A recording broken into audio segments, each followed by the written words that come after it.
Hello दोस्तों। तो इस वीडियो में हम पढ़ेंगे सॉलिड प्रिंसिपल्स का सेकंड प्रिंसिपल जो कि है ओसीपी, ओपन क्लोज प्रिंसिपल। बहुत इजी सा प्रिंसिपल है ये भी, इसमें भी कोई टफ नहीं है। तो इसकी डेफिनेशन देख लेते हैं, फिर देखते हैं क्या कहना चाह रहा है।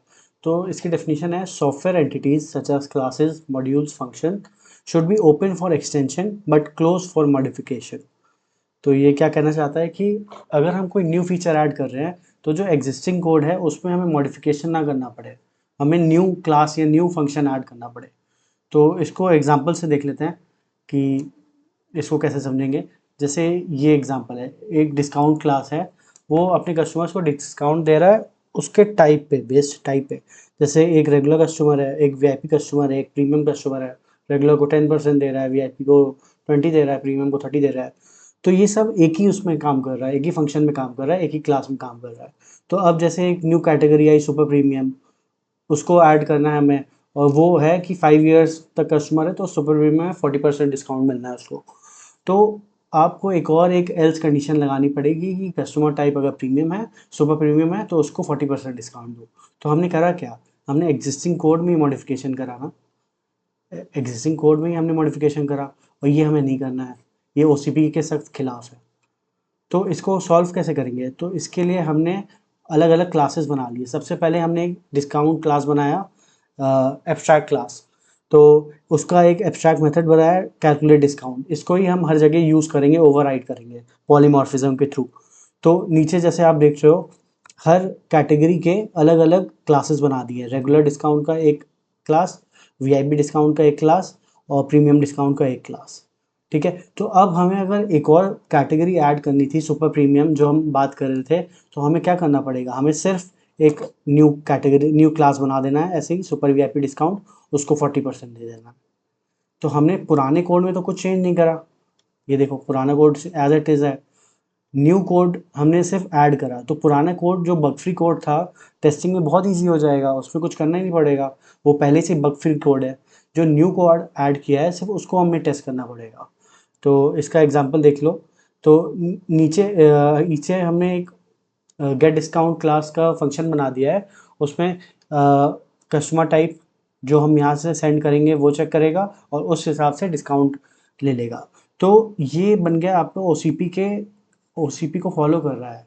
कैसे कर रहा है कि सारे जो क्लासेस हैं इसमें कुछ फ़र्क नहीं पड़ेगा अगर हम न्यू कैटेगरी ऐड करेंगे। अब जैसे सुपर प्रीमियम की जगह भी और आ गया कि सुपर डुपर प्रीमियम समझ लो, 70% डिस्काउंट। तो उसके लिए हमें सिर्फ एक न्यू क्लास ऐड करना है, उसको उसको हम ये डिस्काउंट क्लास से एक्सटेंड कर देंगे और उसका लॉजिक लिख लेंगे कि अमाउंट इंटू 0.7।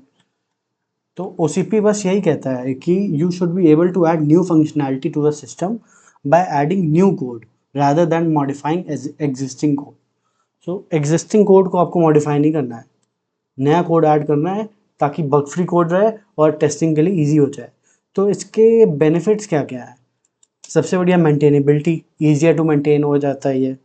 फिर रिड्यूस रिस्क ऑफ बग्स, जब पुराना टेस्टेड कोड को हम टच ही नहीं कर रहे हैं तो बग फ्री कोड ही आएगा ना ऑलमोस्ट, क्योंकि जो न्यू ऐड कर रहे हैं सिर्फ उसी को टेस्ट करना है हमें।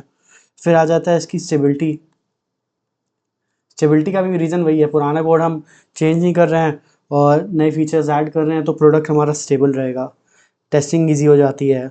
रीयूजेबिलिटी को इनकरेज करता है, जैसे आपने देखा वो जो एब्स्ट्रैक्ट क्लास हमने बनाया था डिस्काउंट, इसको कितनी बार हमने रीयूज़ किया, तो रीयूजेबिलिटी को इनकरेज करता है।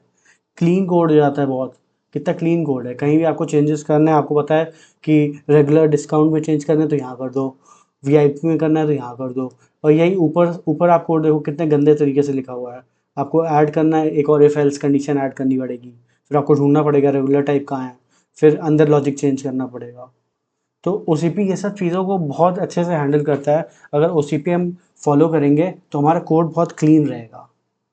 तो ये था छोटा सा प्रिंसिपल ओसीपी, बहुत इजी है, ऐसा कुछ बहुत टफ नहीं है इसमें। इंटरव्यू पूछेगा, सिंपल सी डेफिनेशन बता देना। सबसे पहले डेफिनेशन बतानी है कि software entity should be open for extension but close for modification, ये सबसे पहले बताना है। और एक एग्जांपल दे देना, चाहो तो ये भी ले लो, चाहो अपने मन से बना देना। और एक चीज़ और बोल देना उनको कि you should be able to add new functionality to a system by adding new code rather than modifying the existing code। तो उसको पता चल जाएगा कि तुम पढ़ के आए हो, ऐसा नहीं कि एक जो लाइन पढ़ ली है इस प्रिंसिपल के बारे में। तो बस यही था इस प्रिंसिपल के बारे में, ओसीपी के बारे में। ये भी सॉलिड प्रिंसिपल की प्लेलिस्ट में ऐड हो जाएगा और बाकी प्रिंसिपल्स भी उसी प्लेलिस्ट में आएंगे। तो कमेंट करके बताना कैसा लगे वीडियो। बाकी लाइक शेयर और सब्सक्राइब तो चलते रहना ही चाहिए। मिलते हैं नेक्स्ट वीडियो में। बाय।